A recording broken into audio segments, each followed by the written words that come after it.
ધર્મેન્દ્રભાઈ પટેલ, જડિયાણા પ્રાથમિક શાળા. હવે પ્રાથમિક શાળામાં મેઇન પ્રશ્ન હોય છે આપણો વાંચન લેખનનો, બરાબર. તો એના માટે અમે એક પ્રવૃત્તિ કરાવીએ છીએ કે 4 થી 5 બાળકોને બારાક્ષરીનો અમુક અક્ષર આપી દઈએ, બીજી ટીમને બીજો અક્ષર આપી દઈએ. ધારો કે એક ટીમને આપણે બા શબ્દ આપ્યો, બીજી ટીમને કા આપ્યો.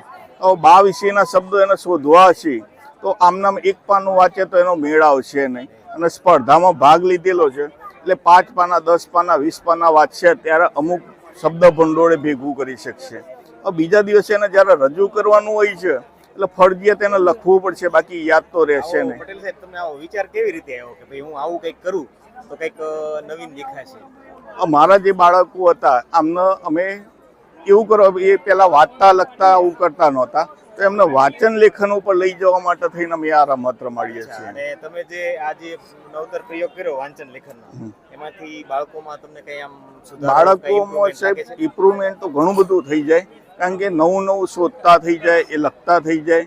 પણ આ સિવાય તમે એને બીજી ગમે તે ઇતર પ્રવૃત્તિનું શોધવા માટે આપશો ને તો એ લોકોને ટેવ ઝડપ આવશે કે ભાઈ આ વસ્તુ કામની છે. અને આજે વાંચન લેખનમાં આપણે આવી રીતે કરી શકીએ તો એમાંથી એનામાં ઝડપ અને એકાગ્રતા વધી જાય. આ જ વસ્તુની મેં એપ્લિકેશન બનાવેલી છે, અમારી પોતાની જ એપ્લિકેશન. હા, પોતાની જ બનાવેલી છે.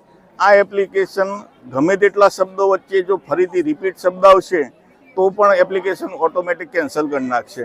હવે બારાક્ષરી પણ આની અંદર લીધેલી છે કે કોઈ પણ શબ્દના છેલ્લા અક્ષર ઉપરથી નવો શબ્દ બોલવો, તો બાળક એકનો એક શબ્દ બોલશે તો પણ એપ્લિકેશન લેશે નહીં, ખોટો ઉચ્ચાર કરશે તો પણ એપ્લિકેશન ના લે.